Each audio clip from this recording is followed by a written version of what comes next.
வணக்கம். இன்றைய மாவட்ட செய்திகள். மதுரை மகப்பூபாளையத்தை சேர்ந்தவர் பாண்டியராஜன். இவரது சகோதரர் பிரசாந்த் என்ற ஜாக்கி. பாண்டியராஜன் மனைவி சரண்யா மற்றும் ஜாக்கி ஆகியோர் வில்லாபுரம் அருகே முட்புதரில் 25 கிலோ கஞ்சாவை பதுக்கி வைத்திருந்ததாக 2024ஆம் ஆண்டு கீரைத்துறை போலீசாரால் கைது செய்யப்பட்டனர். இவ்வழக்கு மதுரை போதைப்பொருள் கடத்தல் தடுப்பு சிறப்பு கோர்ட்டில் நடந்தது. இவ்வழக்கில் குற்றவாளிகள் மூவருக்கும் தலா 12 ஆண்டுகள் சிறை மற்றும் தலா 1 லட்சம் ரூபாய் அபராதம் விதித்து நீதிபதி ஹரிஹரகுமார் உத்தரவிட்டார். 3 பேரையும் சிறையில் அடைக்க போலீசார் அழைத்து செல்ல முயன்றனர். அப்போது பாண்டியராஜன் மற்றும் ஜாக்கி இருவரும் கோர்ட்டில் ரகளையில் ஈடுபட்டனர். ஜாக்கி கோர்ட் ஜன்னல் கண்ணாடிகளை கைகளால் உடைத்து சேதப்படுத்தினார். அவருக்கு காயம் ஏற்பட்டது. அத்துடன் இருவரும் நீதிபதியை ஆபாசமாக திட்டி கொலை மிரட்டல் விடுத்தனர். என் அண்ணன் கிளாமர் காளியை ஏன் என்கவுண்டரில் சுட்டுக் கொன்றீர்கள்? வெளியில் வந்து அனைவரையும் கொலை செய்வோம் என ஜாக்கி மிரட்டல் விடுத்தார். பாண்டியராஜனும் வாக்குவாதத்தில் ஈடுபட்டார். இருவர் மீதும் அண்ணாநகர் போலீசார் வழக்கு பதிவு செய்து கைது செய்தனர்.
புதுச்சேரியில் சிற்ப கலைஞர்கள், கைவினை ஓவியர்கள் மற்றும் கூத்து கவிஞர்கள் ஆகியோர் தங்களது உற்பத்தி பொருட்களை சர்வதேச அளவில் கொண்டு செல்ல புதுச்சேரி முருகம்பாளையத்தில் அரசு சார்பில் கைவினை கிராமம் உருவாக்கப்பட்டுள்ளது. இங்கு பல்வேறு உயிரினங்கள் சிற்பமாக கல்லில் வடிக்கும் பணி சர்வதேச இயற்கை பாதுகாப்பு அறக்கட்டளை சார்பில் நடக்கிறது. இங்கு உருவாக்கப்படும் விலங்கு சிற்பங்கள் இந்தியாவின் பல மாநிலங்களுக்கு அனுப்பப்படுகின்றன. இதன் மூலம் வன உயிரினங்களை குறித்த விழிப்புணர்வை இளைய தலைமுறையினருக்கு அரசு ஏற்படுத்தி வருகிறது. கடந்த 3 மாதங்களாக 20க்கும் மேற்பட்ட சிற்பிகளும் ஓவியர்களும் கற்சிலைகளை உருவாக்கி வருகின்றனர். இந்த சிற்பங்கள் ஒரே கல்லில் உருவாக்கப்பட்டு பல மாநிலங்களுக்கு அனுப்பப்படுகிறது. இது முக்கியமான நோக்கம் என்னன்னா, பல்லுயிர் பெருக்கத்தை பாதுகாக்கப்பட வேண்டும். ஏன்னா ஒவ்வொரு விஷயமும் இன்றைக்கி இயற்கை நல்லா இருந்தால் மட்டும்தான் அடுத்த சந்ததியினர் சந்தோஷமாக வாழ முடியும். அந்த அடிப்படையில் இயற்கை நாளுக்கு நாள் அழிஞ்சு போயிட்டே இருக்குது. வனவாழ் உயிரினங்கள் அழிஞ்சு போயிட்டே இருக்குது. இதை எப்படி நம்ம அவேர்னஸ் கிரியேட் பண்ண முடியும் அப்படிங்கும்போது தான் எங்களுக்கு இந்த ஆர்ட் மூலியமாக கொடுத்தோம்னா அது மக்கள் இடத்துல நல்ல வரவேற்பு இருந்தது. அப்போ நாங்கள் ஆரம்பிக்கும் போது அந்த அளவுக்கு பெருசாக வரவேற்பு இல்லை. ஆனால் இப்போ கிட்டத்தட்ட ஒரு 18 ஸ்டேட்டில் இந்தியாவில் ஒர்க் பண்ணிகிட்டு இருக்கோம். 130க்கு ப்ராஜெக்ட்டுக்கு மேலேயும் இப்போ வரைக்கும் நம்ம பண்ணியிருக்கோம். இதில் பார்த்தோம்னா இந்த அழிவின் விளிம்பில் உள்ள அனிமல்ஸ்னு சொல்லக்கூடிய விலங்குகள்லாம் அதிகமாக பண்ணிகிட்ருக்கோம். பார்த்திங்கன்னா பெரிய அனிமல்ஸ்லேருந்து சின்ன அனிமல் வரைக்கும் செஞ்சிட்ருக்கோம்.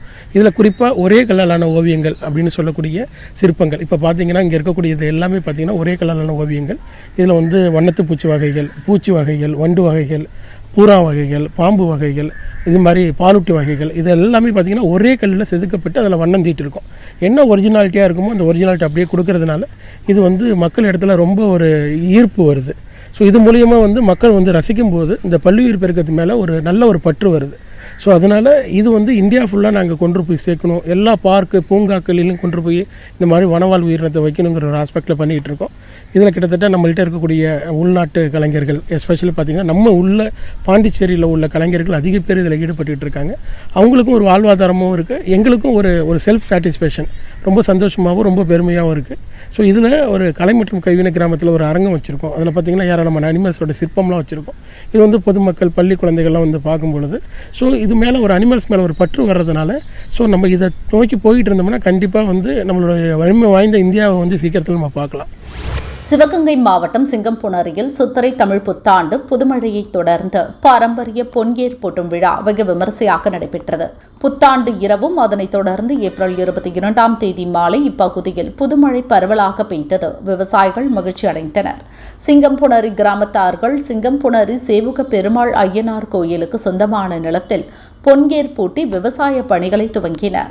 சிவகங்கை சமஸ்தானம் தேவஸ்தான செயல் அலுவலர் முன்னிலையில் கிராமத்தார்கள், கோயில் பணியாளர்கள், பண்ணை தொழிலாளர்கள் ஏற்படுத்தி பொன்கேர் விழாவை தொடங்கி வைத்தனர். சிங்கம்புணரி மற்றும் சுற்றுவட்டார பகுதிகளில் விவசாயிகள் அவரவர் குல தெய்வங்களை வழிபாடு செய்து பொன்கேர் விழாவை நடத்தினர்.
நீலகிரி மாவட்டம் பந்தலூர் அருகே தமிழக எல்லையான எருமாடு பகுதியில் மராடி ஊராட்சி ஒன்றிய அரசு நடுநிலைப்பள்ளி உள்ளது.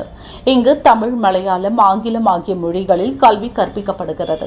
இதில் 8ஆம் வகுப்பு நிறைவு செய்து செல்லும் மாணவர்களை வழியனுப்பும் விழா மற்றும் யுகேஜி மாணவர்களுக்கு பட்டமளிப்பு வழங்கும் விழா தலைமை ஆசிரியர் அஷ்ரப் தலைமையில் நடந்தது. இதில் மாணவர்கள் தங்களது நினைவுகளை ஆசிரியர்களுடன் பகிர்ந்து கொண்டனர். ஆசிரியர்களுக்கு நினைவு பரிசு வழங்கி கேக் வெட்டி மாணவர்கள் மாணவர்கள் ஆசிரியர்கள் மாணவர்களுக்கும் ஊட்டி மகிழ்ந்தனர். தொடர்ந்து போதையில்லா சமுதாயத்தை உருவாக்குவோம் என மாணவர்கள் உறுதியெடுத்து பள்ளியில் இருந்து விடைபெற்றனர். விழாவில் ஆசிரியர்கள், பெற்றோர்கள், பள்ளி மேலாண்மை குழு, பெற்றோர் ஆசிரியர் கழக நிர்வாகிகள் மற்றும் மாணவர்கள் பங்கேற்றனர். பெற்றோர்கள் சார்பில் ஆசிரியர்களுக்கு நினைவு பரிசு வழங்கப்பட்டது.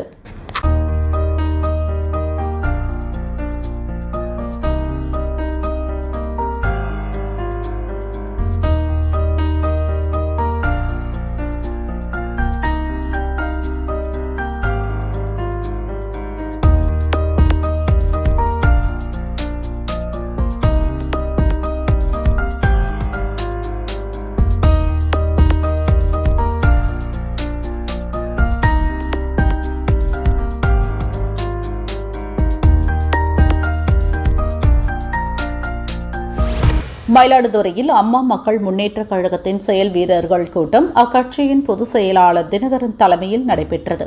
அதைத் தொடர்ந்து அவர் செய்தியாளர்களை சந்தித்தார்.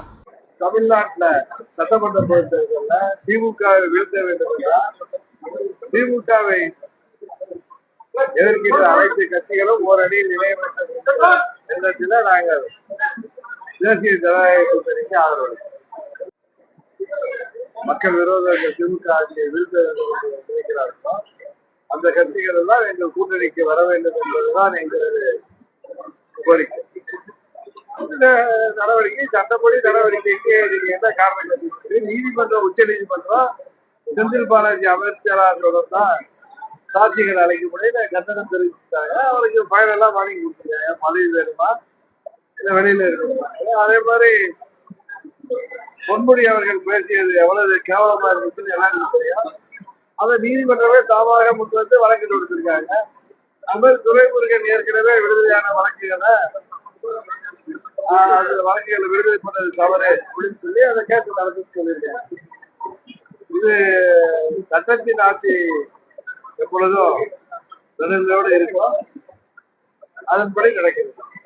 இந்த ஆட்சியில குழந்தைகளை பெற்ற பெற்றோர்கள் குழந்தைகளை பள்ளிக்கு அனுப்பவே பயப்படுகின்ற காலமா இருக்கு. ஏன்னா எங்க பார்த்தாலும் போதை மருந்து கலாச்சாரம், பட்டி தொட்டிகள்லாம் போதை சாக்லேட், போதை மாத்திரைகள், கடிஜாக இருக்கப்படுகிறது.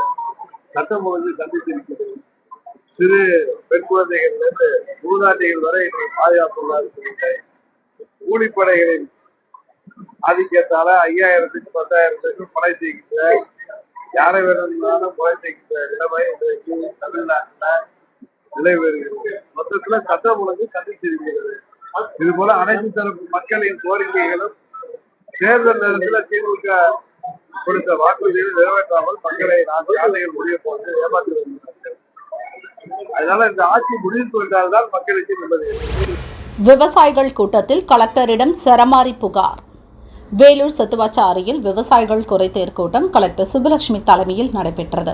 கூட்டத்தில் பேசிய விவசாயிகள் ஆறுகளில் இரவு நேரங்களில் அதிகாரிகள் துணையோடு மணல் கொள்ளை ஜோராக நடப்பதாக குற்றம் சுமத்தினர்.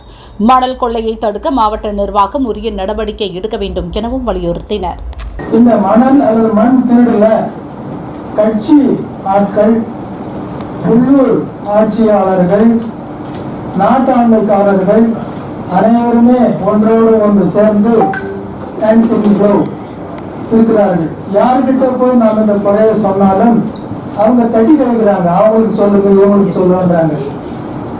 அதனால இதை வருமுன் காப்பது நன்று, அல்லது prevention is better than cure என்பதற்கேற்ப இதை நாம் முதலாவதாக தடுத்து நிறுத்த வேண்டும். தடுத்து நிறுத்துவதற்கான ஏற்பாடுகள் செய்யுங்கள் என்று கேட்டுக்கொள்கிறோம். அதே போன்று ஏற்கனவே மணல் மண் திருடியவர்களுக்கு என்ன தண்டனை நாம் கொடுத்துக் கொண்டிருக்கிறோம். ஒரு முறை தண்டனை கொடுத்தால் அந்த குற்றவாளிகள் குற்றம் செய்வதை நிறுத்தி விடுவார்கள் என்பது என்னுடைய கருத்து. இதே போன்று விஏஓக்கள் கிராமங்கள் இருக்கிறார்கள். இந்த விஏஓக்களுடைய பார்வையில் இது நடைபெறாதா, அவர்கள் கண்காணிக்க முடியாதா என்பது என்னுடைய கிராமம் பேரணாம்பட்டு தாலுகா. விஏஓ 2 ஊர்களுக்கு இருக்கிறார். அந்த விஏஓ எங்க கிராமத்துக்கு வருவதே இல்லை. வந்தாலாவது நாங்கள் இந்த குறைபாடுகளை அவர்கிட்ட சொல்ல முடியும்.